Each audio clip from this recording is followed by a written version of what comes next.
इस प्रचार के दौरान एक सबसे बढ़िया बात यह हुई कि सारे देश के सामने प्रधानमंत्री श्री नरेंद्र मोदी जी ने यह कबूल किया कि उनके पास मेरे खिलाफ रत्ती भर भी सबूत नहीं है। हम कहते थे ना, जब भी हमसे पूछा जाता था कि भाई ये कह रहे हैं 100 करोड़ रिश्वत ली, 100 करोड़ रिश्वत ली, वो 100 करोड़ कहां गया? 500 से ज्यादा जगह तुमने रेड मार ली, कहीं चवन्नी मिली हो, अठन्नी मिली हो, 1 रुपया मिला हो, कहीं हमने खर्च किया हो, कहीं कैश पड़ा हो, कहीं लॉकर में मिला हो, कहीं स्विस बैंक में मिला, कहीं चवन्नी नहीं मिली तो पैसा कहां गया?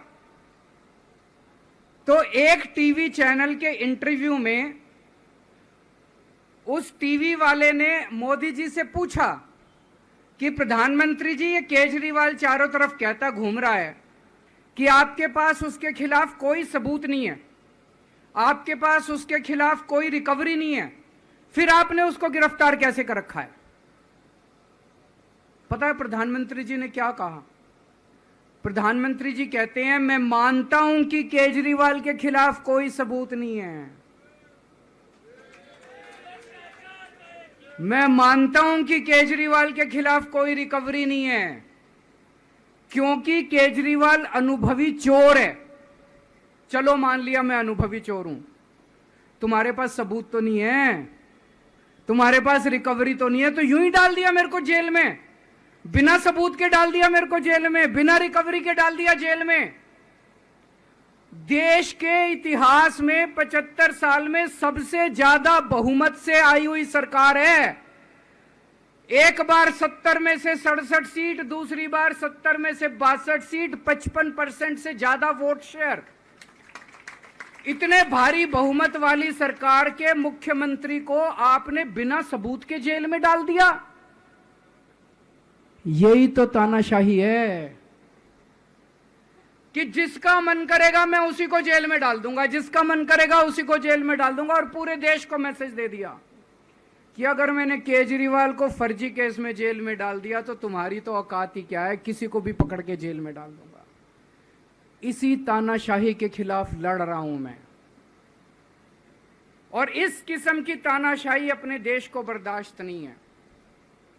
भगत सिंह ने कहा था ना कि जब सत्ता तानाशाही हो जाए तो जेल जिम्मेदारी बन जाती है, सबकी जिम्मेदारी है जेल में जाना, इसके खिलाफ आवाज उठाना।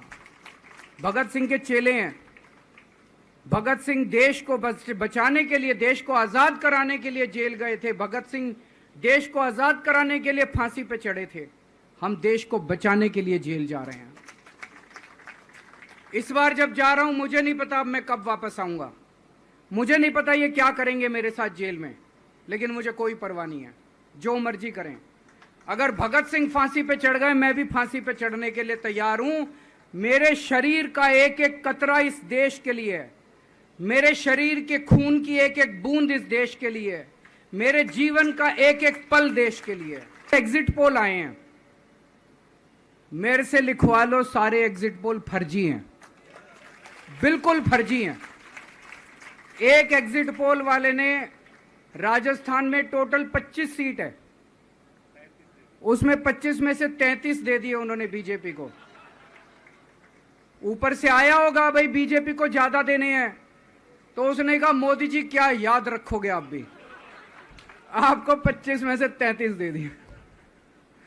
तो पूरा का पूरा फर्जी है, पूरा एग्जिट पोल फर्जी है। लेकिन असली मुद्दा यह है, इनको गिनती से 3 दिन पहले फर्जी एग्जिट पोल कराने की क्या जरूरत थी, यह समझने वाली बात है। मेरे को भी समझ नहीं आया, कई सारे लोगों की कई सारी बातें चल रही हैं। एक ये चल रहा है कि इन्होंने मशीनों का घोटाला कर दिया, लेकिन मैंने संदीप पाठक को भी बोला है और मैं सारे इंडिया गठबंधन की पार्टियों को बोलना चाहता हूं, अपने अपने काउंटिंग एजेंट को बोल दो, पूरी तरह से सतर्क रहे। आखिरी तक अगर हार भी रहे हैं तब भी उठ के ना आए। कई बार क्या होता है, 1 राउंड में, 2 राउंड में, 3 राउंड में हार गए तो उठ के चले जाते हैं, उठ के नहीं जाना। सबसे लास्ट में रैंडम जितने बूथ होते हैं, ईवीएम मशीन होती है, उसकी पर्चियां पड़ती हैं। उन पर्चियों में से 5% पर्चियां उठाई जाती हैं। उन 5% ईवीएम की मैचिंग वीवीपैट की स्लिप से कराई जाती है। वीवीपैट पे जो स्लिप है उसकी काउंटिंग होती है, जैसे बैलेट पेपर की काउंटिंग होती थी, और उसकी काउंटिंग और ईवीएम की चेकिंग होती है दोनों की। एक भी मशीन अगर मैच ना करे तो वहां चुनाव रद्द कर दिया जाता है। तो अगर आपने ये चेकिंग कर ली वहां पे, तो इसका मतलब फिर ईवीएम का घोटाला हम बचा सकते हैं। फिर ईवीएम के घोटाला अगर कर रखा इन्होंने तो हम उसको एक्सपोज कर सकते हैं। तो सब लोगों ने लास्ट तक रुक के, आपका कैंडिडेट हार भी रहा है तब भी आखिरी तक रुक के आपको ये ईवीएम की चेकिंग करा के आनी है, ईवीएम और वीवीपैट की मैचिंग करा के आनी है। खबरों से खबरदार रहने के लिए चैनल को सब्सक्राइब करें और प्रेस करें बेल आइकन।